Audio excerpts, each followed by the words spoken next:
Okay, today I want to talk about two female sociopaths who have gotten nothing so far but a slap on the wrist because they're female, and females are often treated better than men are. They're given more leniency in the courts, and because they're privileged. Um, so both of them have been given slap on the wrist for committing horrendous crimes. I'm going to start with Lori Vallow, a complete narcissistic sociopath, um, the most evil woman that I have come across in true crime. Because she looks very benign on the surface, but underneath, she has a very cold heart and she doesn't care about anything but money. And all her victims, and I realized, I've sat in bed and I've thought about this, all her victims, the people who died, the people who she was involved in killing, all of them had some kind of monetary benefit to her. And that's why they died. Even her daughter's credit card, she was walking around with her dead daughter's dead credit card in Hawaii. This is somebody who is self-serving, manipulative, narcissistic, egotistical, arrogant, and so far she has gotten nothing but a slap on the wrist. If I did all the things that Lori Vallow did, I would be under a prison, okay? And not just me, a lot of other people. She gets a pass every single time. Now, somebody was asking me to talk about the email dumps that were released recently or a few weeks ago. I'm late on this because I've been, talking about other things. I'm not surprised.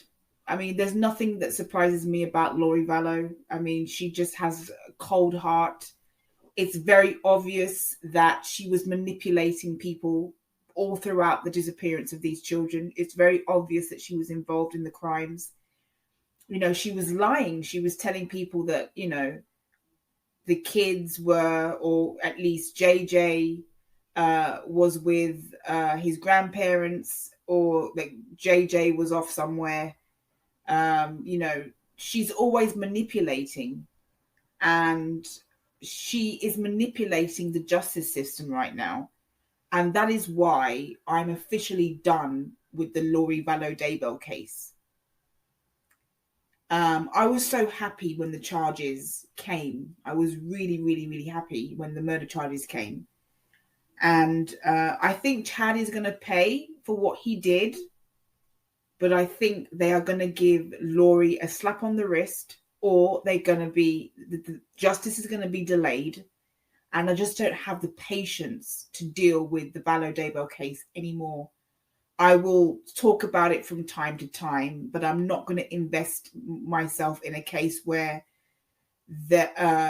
one of the masterminds of all these crimes is consistently manipulating people, and the justice system is allowing her to manipulate the system. She should not be in a mental hospital. She should be on death row right now, as far as I'm concerned, because I would be if I had done something to Tylee and JJ, if I was responsible for all of the crimes that she's committed, I would be on death row. I have no doubt about it.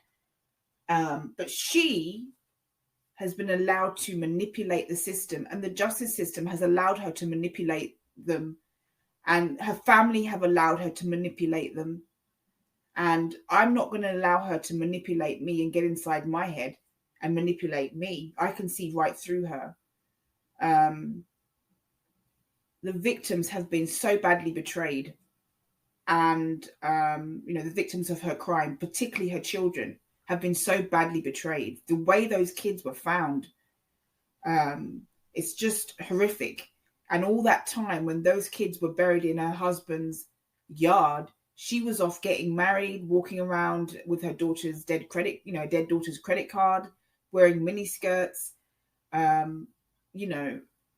not answering to people when they were asking her, where is Tylee and JJ, ignoring people.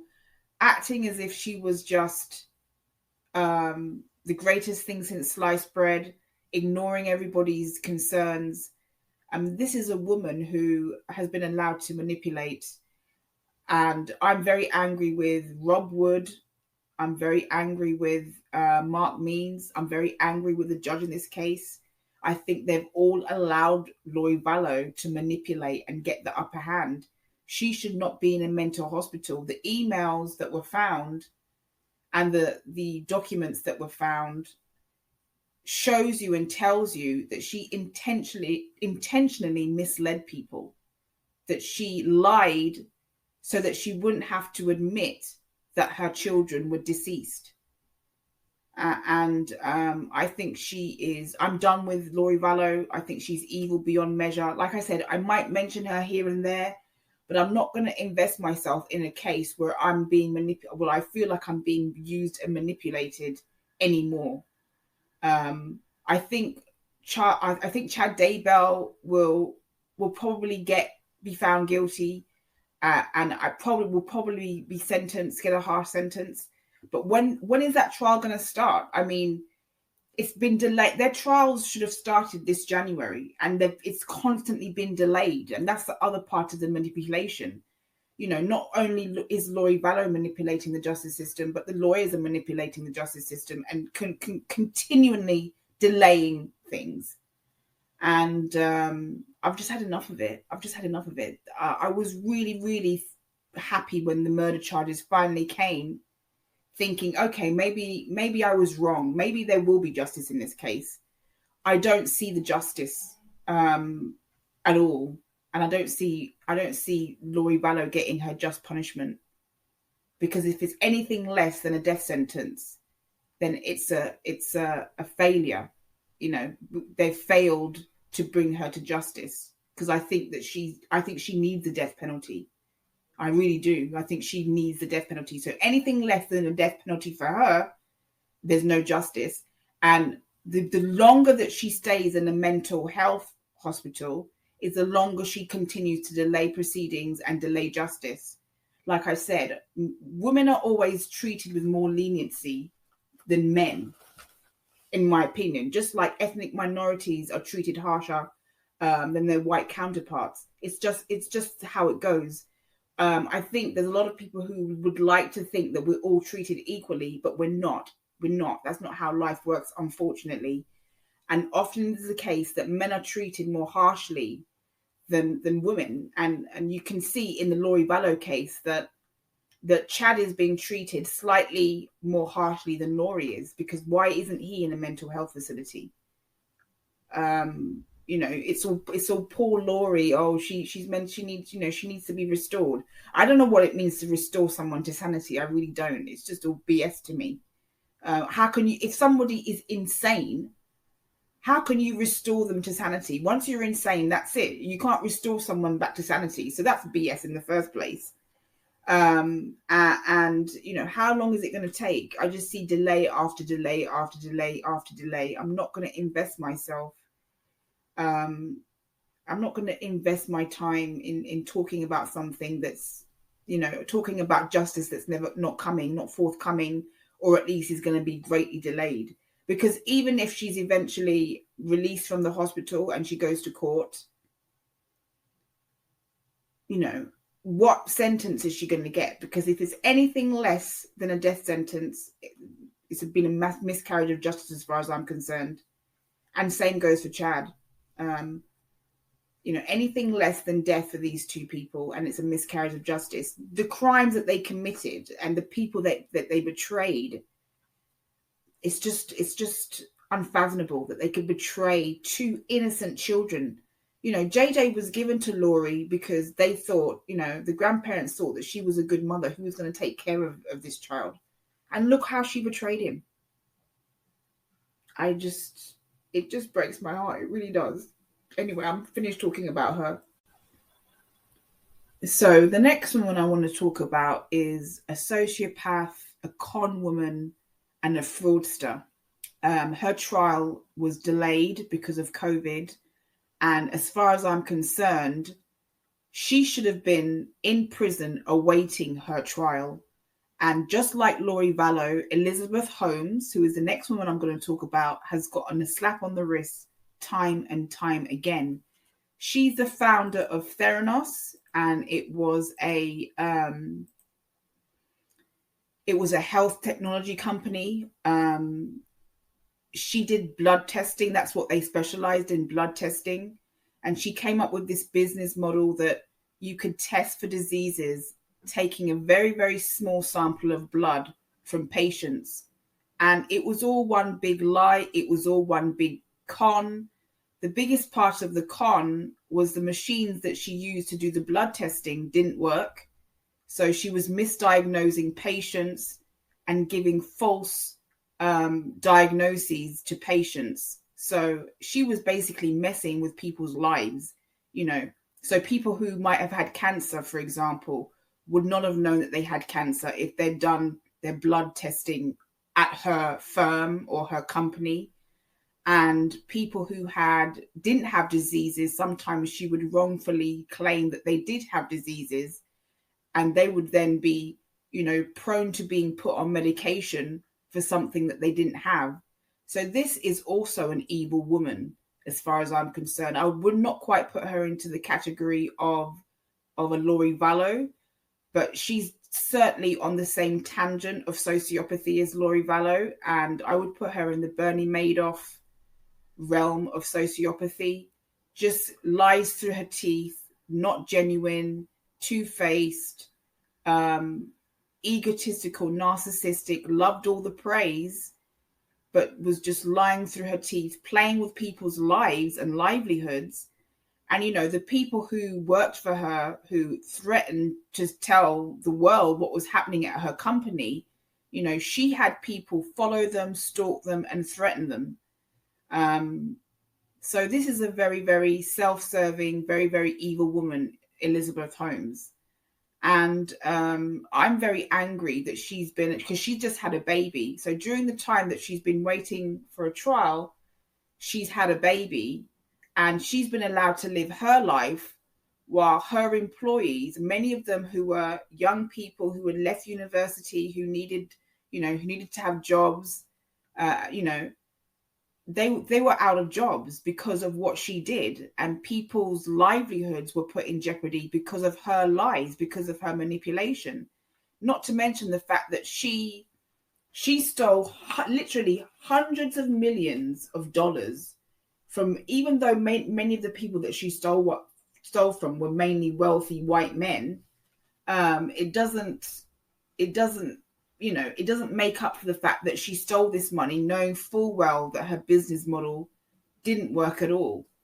And so her trial is coming up in August. And if, like I said, I'm saying it again, if she doesn't get at least a 15-year sentence for what she did, and I would personally, if I was a judge, I would give her a 20-year sentence for her lack of compassion, for her lies, for playing around with people's health, the danger she put so many people in, the fact that she stole millions from people, knowing full well that her business model was a flop.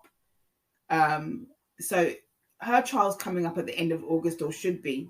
And if she doesn't first of all, she needs to be found guilty. That's the first thing, because it's irrefutable. There's irrefutable evidence that she conned and defrauded people. There's irrefutable evidence. That's the first thing. And the second thing, most people, if she was a man, she would probably be getting at the very least a 20-year sentence. Anything less, I'll take a 15-year sentence. Anything less than a 15-year sentence, and it's been a miscarriage of justice. Elizabeth Holmes, there are many documentaries on her. She's a fascinating character because she seems to have absolutely no conscience whatsoever. And, the failure of her company, she's blamed on the people that worked there. But the fact of the matter is that the business model that she had, that she planned, that she designed, was never going to work in the first place, because you can't test for multiple diseases using only a very small amount of blood. And she manipulated everybody around her. You know, she was on Forbes magazine. She was she was on the front cover of all these magazines, playing a female billionaire, when all the time she was lying through her teeth about what was actually going on at her company. And it was all one big con. It was all one big fraud. And I think really what kept her going was because she aligned herself with, very important people who invested in her company, people like Rupert Murdoch, and other very wealthy people. And they were all kissing her ass. And she was also very friendly with the Obama administration at the time. And as a matter of fact, she gave Joe Biden, I think he was vice president at the time, a tour of her now defunct company offices. And, he was really impressed by her. And so was Bill Clinton and many other people in high society. And she was just lying the whole time.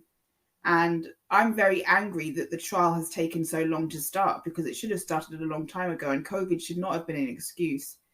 And if she gets anything less than a 15-year sentence, it will be another miscarriage of justice as far as I'm concerned. Because what really gets me about her is that she really put a lot of people's lives and health in jeopardy, and put so many people in danger by misdiagnosing patients. But also what really makes me angry about what she did, and why I believe she deserves a long sentence, is that she threatened people who spoke out about her, who were threatening to speak out about her, who threatened to expose her. She threatened them. And a lot of these people were young people who, they needed a job and they just left university.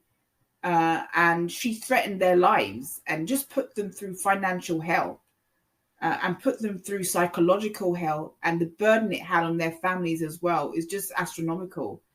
Anything less than a 15-year sentence for Elizabeth Holmes, and it will be a miscarriage of justice as far as I'm concerned.